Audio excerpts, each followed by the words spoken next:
you got to give a little something extra to these guys, because if they're just men, then we can just shoot them and it'll be just over. So to make a good movie happen, I guess they stretched a bit to give him those powers, and I guess I can take it. It was decent enough.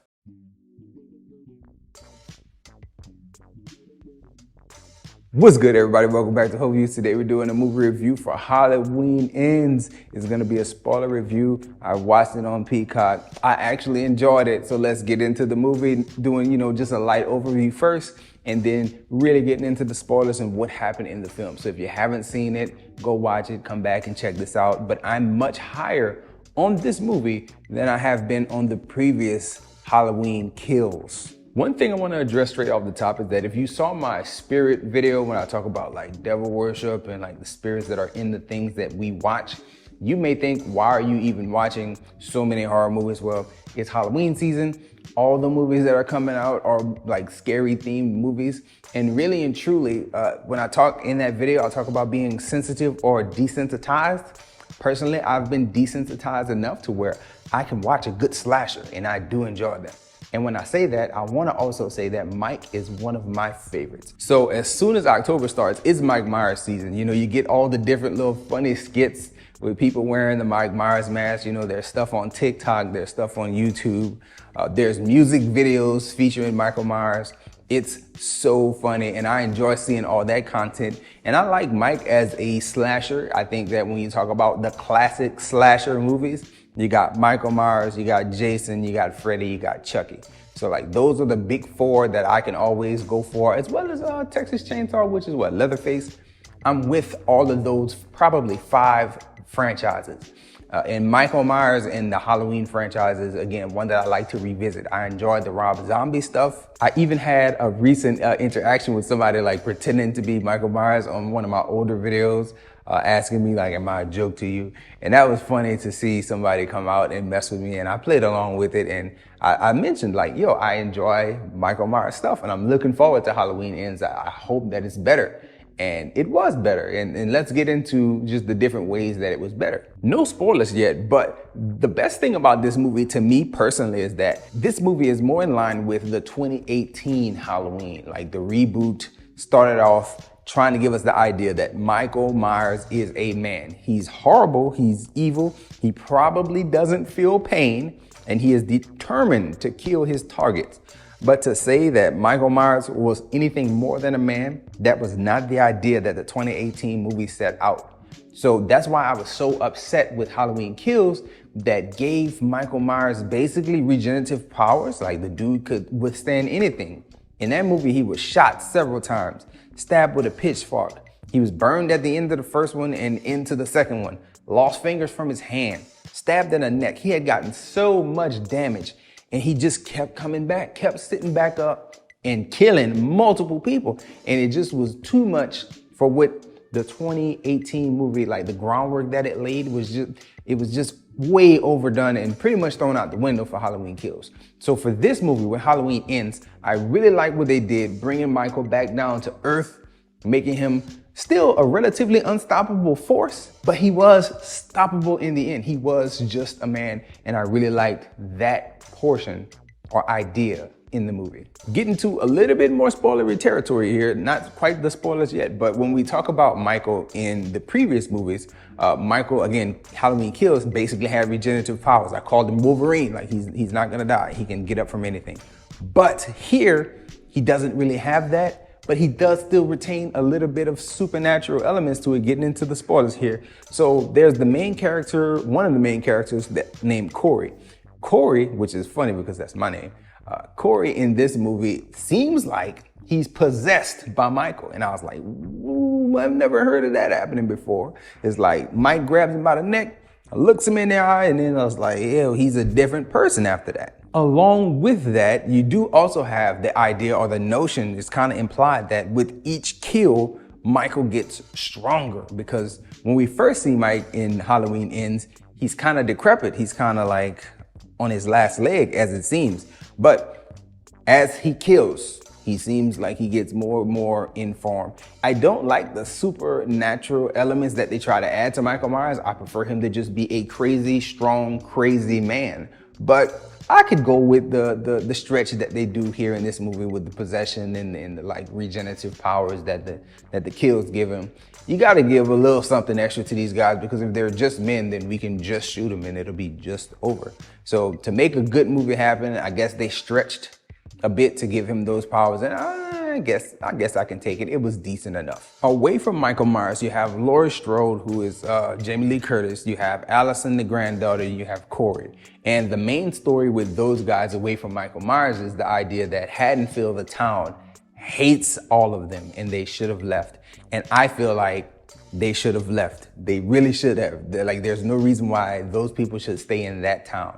I get that Laura was trying to work through her trauma and not run from it, but at the same time, it's like everyone here hates you. And this movie does a decent job. It creates some awkward moments, but it does a decent job conveying the idea that everyone in the town has been affected by Michael, and they put all their hurt, all their pain on Laurie and Allison, and it's super uncomfortable. One of the scenes is when Laurie was coming out the grocery store. She had a big smile on her face, had a flirtatious moment with the sheriff or the police officer from previous movies, and it went well, and she was on cloud nine, and then she's instantly brought back by a victim from the last movie who had got stabbed in the neck. The sister was with her, and they was just like accosting her in front of the grocery store, and it's like, yeah, I can imagine those things would happen.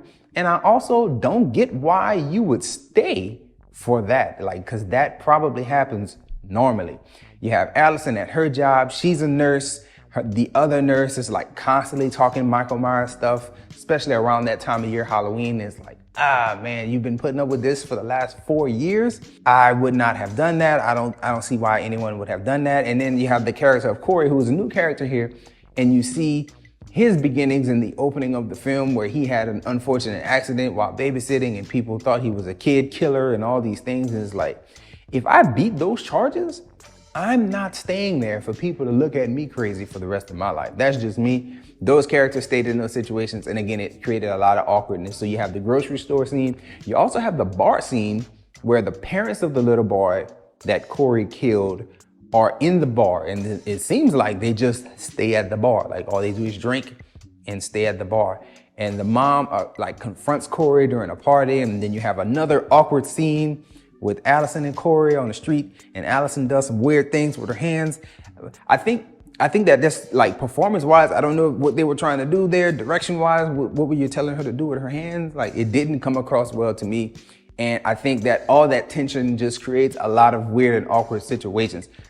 Not to say that it makes the movie bad, but it doesn't make the movie good, though. It's all those things were kind of weird because they were just out of left field. Instantly, this happens, and now we're in a weird space. Performances and moments aside, I want to say that this movie does well because it gives you a lot of characters to dislike. So in Halloween Kills, you had a lot of people that showed ineptitude, and you wonder to yourself, how could you even exist in a world this dangerous?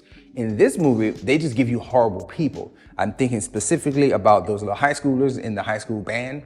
I was so ready for them to eat it, and I was happy when they did. You had Corey's crazy mom. Throughout the movie, she seemed like she was in a different film. That's a kind of a rough performance, but she was over the top. And I knew at some point either Mike or Corey is gonna get this woman, and they got that woman. And I was like, you deserved it. You were so horrible, so horrible. And it's like, that's one thing that the movie does good. And I think that that is a part of slashers that slashers tend to do well.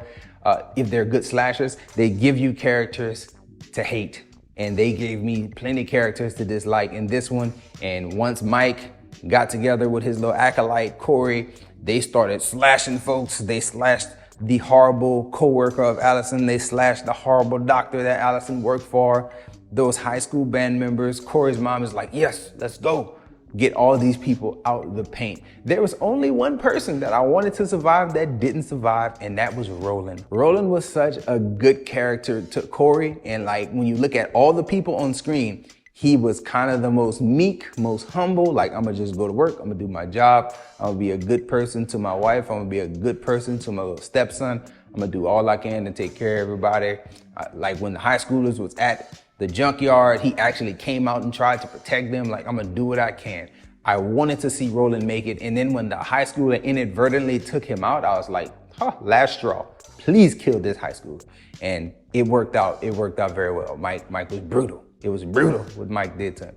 Well, actually, I'm saying Mike, but that was actually Corey. And that's one of the weirder things about the movie is that I never expected a possession and Mike to have like a surrogate killer. I didn't expect any of that to go that way, but it did, and I was okay with it. I was okay with it.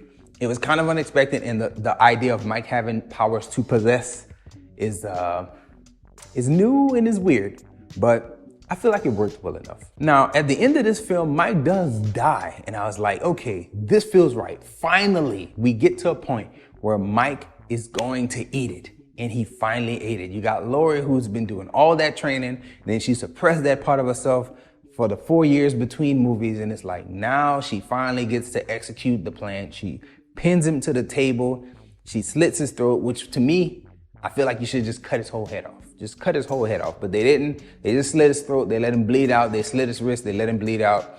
And that was fine, I liked it, but what I liked more was a crazy scene. It's the fact that this would never happen in real life. But I was fine with it happening here. And that was when the granddaughter Allison says, he's not dead enough. Let's go, bruh. That's the idea. Mike has been terrorizing, or the idea of Mike has been terrorizing this town for 40, 45, 50 years now. Let's put an end to this, man. Let's show everybody that he's dead. And they paraded Mike around, strapped to the hood of a car, rolled him up and down the town. That was awesome.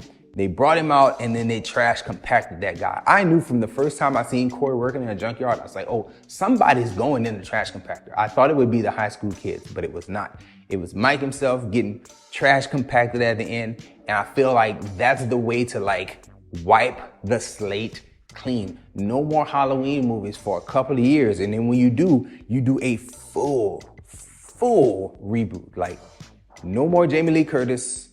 Like, wipe all the slate clean. None of the previous movies count. None of this counts. This is a rebirth of Halloween, and y'all can like start fresh with a new starlet woman and like run with her for the next 6, 7, 8 sequels, however many y'all want to do, or another trilogy. But give me a fresh start. We done with this Michael, this version of Michael, all the iterations, Halloween H2O, Halloween 2, 3 from the 1970s and 80s. Done with all that. Michael is dead, and he's dead. I was fine with it. If you check the links in the description, you will see that I'm not like super high on the movie. Like it was okay, but that's all I wanted because Halloween Kills was horrible to me. It was a bad viewing experience. I didn't like the movie one bit. Here, it's not the best movie in the world, but it is much better than what we got with Halloween Kills. And that's all I wanted, you know, something that was better, something that was good, and this was good. Good little slasher. That's all I have for the end of this video, y'all. Enjoy yourself, guard your heart, and go watch something good.